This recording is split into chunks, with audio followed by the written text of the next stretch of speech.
Hi friends, what's good. कैसे हो आप सब? स्वागत है दोस्तों आज की इस नई वीडियो में। सबसे पहले वीडियो स्टार्ट करने से पहले गाइस, मैं दिल से आप लोग से सॉरी बोलना चाहती हूँ क्योंकि मैं वीडियोस में कंटिन्यू नहीं रह पा रही। बट मैं कोशिश करूँगी गाइस कि मैं अब अपनी वीडियोस में कंटिन्यू रह पाऊँ, बिकॉज़ वन बाय वन हमारे फैमिली के सारे मेंबर्स ये जो मौसम चेंज होने की वजह से जो वायरल फीवर चल रहा है, उससे गुज़र चुके हैं। अब सब ठीक हैं।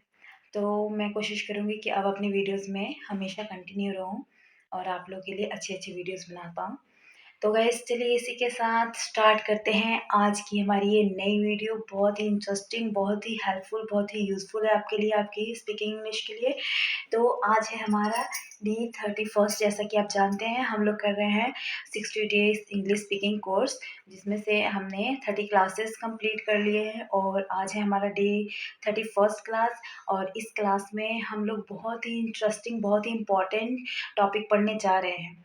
जैसे कि आप जानते हैं गाइस, जो ग्रामर होती है, ग्रामर ग्रामर क्या होती है कि हमें अ, किसी भी भाषा को शुद्ध-शुद्ध लिखना, बोलना और पढ़ना सिखाती है ना? Grammar teach us how to correctly speak, write and teach. और मतलब हम किसी भी चीज़ को कैसे अच्छे से पढ़ा सकते हैं, पढ़ सकते हैं, बोल सकते हैं, लिख सकते हैं, वो किसके थ्रू सीखते हैं? ग्रामर के थ्रू। बट स्पीकिंग इंग्लिश में बहुत सारे लोग कहते हैं कि ग्रामर इम्पोर्टेंट नहीं है, but this is wrong. Grammar हमारे स्पीकिंग इंग्लिश के लिए भी इम्पोर्टेंट है, not 100% but 99% it is important. So we have to know the rules, some important rules of grammar. So guys, आज का हमारा जो टॉपिक है उसका नाम है part of speech. Part of speech, जैसा कि आप देख सकते हैं मैंने बोर्ड पे लिखा हुआ है पार्ट ऑफ स्पीच। आज हमने पढ़ना है पार्ट ऑफ स्पीच में क्या क्या आता है। हमारा आता है noun, pronoun, verb, adverb, adjective, preposition, conjunction और इंटरजेक्शन। ये सभी है हमारे पार्ट ऑफ स्पीच। ठीक है, इन सभी को जानने के बाद हम 90% इंग्लिश जो है वो करेक्ट और फ्लुएंटली बोल सकते हैं। पूछिए क्यों? क्योंकि गाइस, इन सारी चीज़ों को जानने के बाद हमारी स्पीकिंग इंग्लिश में जितने भी सेंटेंसेस, जितने भी पैराग्राफ्स हम बोलते हैं, उनमें ये सारी चीज़ें यूज़ होती हैं। इनके अलावा बाकी की जो 10% की हमारी इंग्लिश होती है, उसमें हम इडियम्स, फ्रेजेस, इन सारी चीज़ों को यूज़ करते हैं। तो चलिए गाइस, उन सारी चीज़ों को भी हम सीखेंगे, but first of all we know that noun, pronoun, verb, adjective, preposition, conjunction, interjection, what these are, ये सभी क्या है। ठीक है, आइए जानते हैं इनमें से हम लोग क्या क्या चीज़ें जानते हैं और क्या क्या चीज़ें नहीं जानते हैं। तो ये जानने से पहले मैं आपसे ये एक चीज़ बताना चाहूँगी कि अगर आप सच में दिल से इंग्लिश को सीखना चाहते हैं और सच में इंग्लिश में आप फ्लुएंट होना चाहते हैं, तो आपको मेरी सारी वीडियोस को कंटिन्यूअसली और बिना स्किप किए देखना बहुत ज़रूरी है। सो गाइस, जैसे कि मानते हैं आजकल के बच्चे थोड़ा एजुकेशन की वीडियोस थोड़ी-सी लॉन्ग हो जाएँ या एजुकेशन की वीडियो देखने में थोड़ा बोरिंग फ़ील करते हैं। बट नहीं, पढ़ने वाले जो बच्चे हैं जिनको लाइफ़ में इन फ्यूचर सच में कुछ ना कुछ करना है और अपना कोई गोल है, कोई एम है, तो उसे पाना है, तो वो ऐसा फ़ील नहीं करते हैं। बट मैं आपसे ये रिक्वेस्ट करना चाहूँगी कि आप लोग अपना टाइम सोशल मीडिया पे वेस्ट करने की बजाय, शॉर्ट्स देखने की बजाय, फालतू की चीज़ें देखने की बजाय अच्छी चीज़ें देखिए, आपके फ्यूचर में काम आएँगी। तो चलिए देखते हैं कि इनमें से हम लोग क्या-क्या चीज़ें जानते हैं। तो सबसे पहले आइए देखते हैं नाउन। नाउन क्या है? What is noun? Naming words are called noun. Shortcut definition मैंने बनाई है, यानी जितनी भी चीज़ों के नाम होते हैं, उन्हें हम क्या कहते हैं? नाउन। तो जितनी भी चीज़ें क्या, कितनी चीज़ों के नाम होते हैं? सारी चीज़ों के नाम होते हैं। हमारी इस धरती पे या धरती के ऊपर, यानी जहाँ तक हमारी निगाहें जाती हैं या नहीं जाती हैं, वो सारी चीज़ें क्या हैं? नाउन है। ठीक है? तो इसका एग्ज़ाम्पल देखिए, जैसे Ram, fan, chat, India, sugar, है ना? इन मतलब जितनी भी चीज़ों के नाम हैं, उन्हें क्या कहते हैं? नाउन कहते हैं। इसके अलावा हम शुरू से सुनते आ रहे हैं, किसी जगह, वस्तु, व्यक्ति, जानवर इत्यादि के नाम को क्या कहते हैं? नाउन कहते हैं। वो भी सही है। तो आइए नेक्स्ट देखते हैं। सेकंड है प्रोनाउन। प्रोनाउन क्या है? What is pronoun? A word that is use in the place of noun. ऐसा वर्ड जो हम नाउन की जगह पे यूज़ करते हैं। आप जैसा कि देखते हैं कि हम कोई भी पैराग्राफ, कोई भी सेंटेंस, कोई भी ऐसे कुछ भी हम लिखते हैं, तो उसमें अगर कोई चीज़ बार बार आती है, किसी चीज़ का नाम बार बार आता है, तो वो देखने में अच्छा नहीं लगता। जैसे कि मान लीजिए आप अपने फ्रेंड पे कोई ऐसे लिख रहे हैं, जैसे my friend name is Preeti, Preeti is very beautiful, Preeti is very intelligent, Preeti is very good. तो बार बार प्रीति प्रीति कर रहे हैं, तो सेंटेंस और पैराग्राफ देखने में अच्छा नहीं लग रहा। वही प्रीति की जगह पे आप क्या यूज़ करेंगे? She is very beautiful, she is very intelligent. तो जो शी यूज़ करेंगे वो क्या हुआ? प्रोनाउन हुआ। ठीक है? तो प्रोनाउन का एग्जाम्पल क्या है? ही, शी, इट, नेम, वी, दे, जितने भी होते हैं ना, ये सभी को हम क्या कहते हैं? प्रोनाउन कहते हैं। Number 3, verb. वर्ब क्या होता है?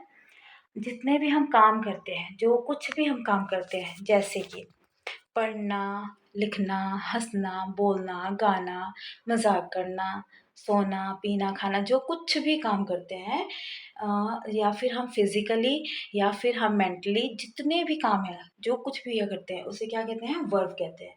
A word that show physical action और mental action is called verb. यानी कि ऐसा शब्द जो फिज़िकल, यानी जो हम अपने हाथ-पैर चला के, यानी फिज़िकली करते हैं, उसे भी, और जो मेंटली या सोचना, है ना? योजना बनाना, जो भी काम है ना मेंटली, जो अपने दिमाग के अंदर भी करते हैं, वो सारी चीज़ें क्या होती हैं? वर्ब होती हैं। एग्ज़ाम्पल जैसे रीड, प्ले, स्लीप, थिंक भी हो सकता है, ठीक है? इन सारी चीज़ों को क्या कहते हैं? वर्ब। सो तो सबसे पहले गाइज़ आप मुझे कमेंट करके ये बताएँ कि आपको वीडियो कैसी लग रही है। अगर आपको वीडियो हेल्पफुल लग रही है तो प्लीज़ आप वीडियो को लाइक ज़रूर करें और कमेंट सेक्शन में मुझे ज़रूर बताएँ। इसके अलावा आपको जो कमी दिख रही हो, यानी मेरी राइटिंग समझ में नहीं आ रही या छोटा-छोटा लिखा है, कोई भी प्रॉब्लम हो, आप मुझे कमेंट सेक्शन में बताइए, मैं उसे सही करने की कोशिश करूँगी। और चलिए नेक्स्ट, अब है नंबर 4, एडवर्ब। एडवर्ब क्या होता है? ऐसा वर्ड जो हमें वर्ब, नाउन, एडजेक्टिव, किसी भी चीज़ के बारे में क्या है? बताता है, उसे क्या कहते हैं? एडवर्ब कहते हैं। जैसे ए वर्ड दैट गिव इन्फॉर्मेशन, हमें जानकारी देता है। ऐसा शब्द जो हमें जानकारी देता है अबाउट, किसके बारे में? वर्ब के बारे में, एडजेक्टिव के बारे में, अनदर एडवर्ब, या और भी किसी एडवर्ब के बारे में, सॉरी, और भी किसी फ्रेज़ के बारे में, उसे क्या कहते हैं? एडवर्ब कहते हैं। जैसे स्लोली, है ना? स्लो हमारा क्या है? एडजेक्टिव है, और उसे उसकी क्या बताता है? विशेषता बता रहा है स्लोली, यानी धीरे-धीरे, केयरफुली, ध्यानपूर्वक, स्वीटली, बहुत प्यार से, है ना? इन सारी चीज़ों को हम क्या कहते हैं? एडवर्ब कहते हैं। अब आइए नेक्स्ट है 5th नंबर, एडजेक्टिव। एडजेक्टिव क्या है? एडजेक्टिव होता है ए वर्ड दैट गिव या टेल यू अबाउट नाउन, ठीक है? ऐसा शब्द जो नाउन की, आपको नाउन के बारे में बताता है, कोई अच्छी बात या बुरी बात, उसकी कोई भी विशेषता बताता है, उसे क्या कहते हैं? एडजेक्टिव कहते हैं। तो मैंने आपको यहाँ बताया है a word that tells you about noun, जो नाउन के बारे में आपको बताता है। इसके अलावा इसका अनदर एग्जांपल, अनदर डेफिनेशन देखिए आप, ए वर्ड दैट डिस्क्राइब नाउन और प्रोनाउन इज कॉल्ड एडजेक्टिव। ऐसा शब्द जो नाउन और प्रोनाउन को डिस्क्राइब करता है, उसके बारे में कोई भी बात बताता है, कोई भी जानकारी देता है, उसे क्या कहते हैं? एडजेक्टिव कहते हैं। जैसे नाउन हमारा, मान लीजिए कि कोई पर्सन है ना? जैसे कोई लड़की है, उसको बताना है उसकी विशेषता कि वो खूबसूरत है, तो क्या उसका होगा? English beautiful. एडजेक्टिव क्या होगा? ब्यूटीफुल। जैसे कोई पर्सन है, बहुत गुस्से वाला है, अगर उसके बारे में बताना है तो क्या बताएँगे? वो कैसा है? एग्रेसिव, एग्रेसिव, ठीक है?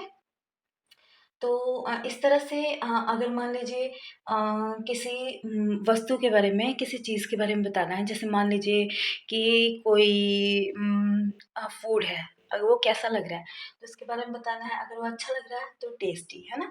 इन सारी चीज़ों को हम क्या कहते हैं? एडजेक्टिव कहते हैं। अब आइए नेक्स्ट है प्रेपोजिशन।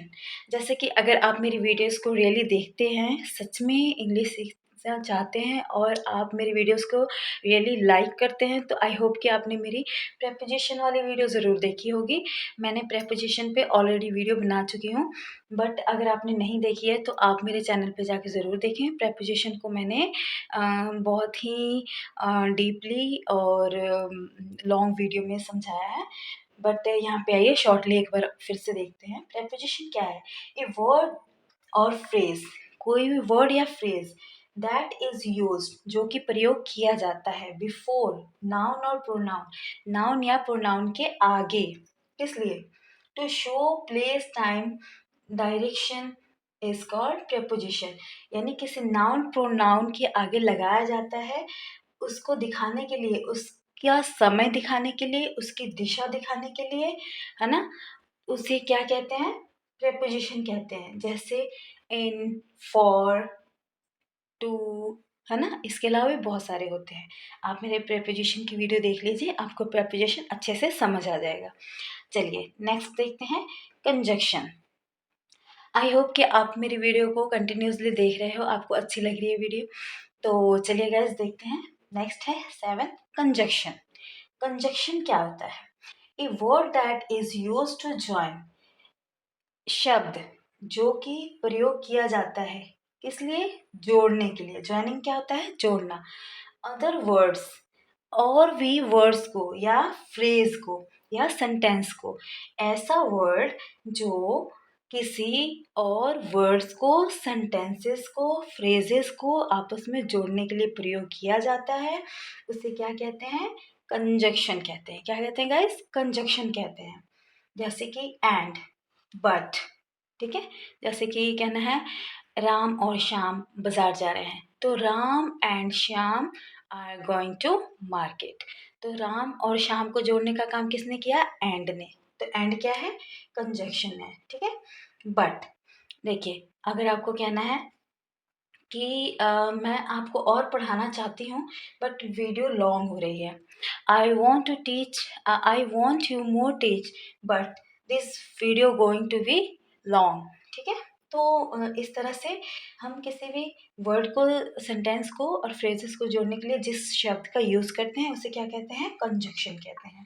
कंजक्शन की वीडियो भी आप ज़रूर देखें, इससे आपको बहुत ही हेल्प मिलेगी आपकी इंग्लिश स्पीकिंग में। तो चलिए नेक्स्ट एंड लास्ट 8 नंबर है interjection. This word and this is very important for your English speaking guys. ये वर्ड भी जो हमारा है लास्ट पार्ट ऑफ स्पीच का, इंटरजेक्शन, ये भी हमारी इंग्लिश स्पीकिंग में बहुत ही इम्पॉर्टेंट है और बहुत ही यूज़ किया जाता है।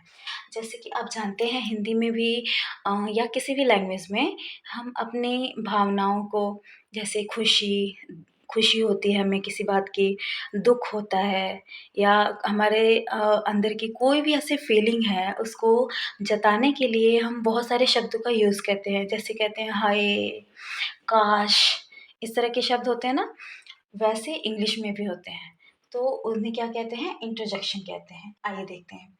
ए वर्ड और फ्रेज, ऐसा वर्ड और phrase that is use to, जो कि प्रयोग किया जाता है, एक्सप्रेस यानी दर्शाने के लिए, किस चीज को? सरप्राइज, यानी हम किसी चीज को देखकर सुनकर जो आश्चर्यचकित रह जाते हैं। पेन, यानी अपने अंदर के दर्द को, या प्लेजर, अपनी खुशी को, इन सारी चीज़ों को दर्शाने के लिए जिस शब्द का यूज़ करते हैं इज कॉल्ड इंटरजेक्शन। उसे क्या कहते हैं? इंटरजेक्शन कहते हैं। तो एग्जाम्पल जैसे ओह, हुर्रा, ठीक है? आई विश, वाव, इस तरह के शब्द को क्या कहते हैं? इंटरजेक्शन कहते हैं। तो इसी के साथ आज हमारा ये पार्ट ऑफ स्पीच के सारे जो भी पार्ट थे वो कंप्लीट हुए। मैंने आपको शॉर्टली बता दिया सबके बारे में। और इसके अलावा इनमें से कुछ हैं, कुछ जैसे कि प्रीपोज़िशन, कंजंक्शन, इनको मैंने डीपली एक-एक 2-2 वीडियोज़ में समझाया है आपको। और इसके अलावा अगर आप मुझे कमेंट में बताएँ, अगर आप इन सारे पर भी, इन सारे वर्ड्स पे भी, इन सारे पार्ट ऑफ स्पीच पे भी अगर लॉन्ग वीडियो चाहते हैं तो मुझे कमेंट करें, मैं ज़रूर बनाऊँगी। तो आई होप कि आज की ये वीडियो आपके लिए बहुत ही हेल्पफुल रही होगी, अच्छी लगी होगी। अगर ऐसा है तो प्लीज़ वीडियो को लाइक, शेयर, सब्सक्राइब करें। थोड़ा एजुकेशन वालों को भी सपोर्ट कीजिए गाइज़। अगर एजुकेशन इस दुनिया में ना हो तो हम भी कुछ नहीं हैं। एजुकेशन हमारी लाइफ के लिए बहुत ही इम्पोर्टेंट है। सो गाइज़, इसी के साथ एंड करते हैं आज की ये वीडियो। मिलते हैं नेक्स्ट वीडियो में, तब तक के लिए bye bye, tata, take care.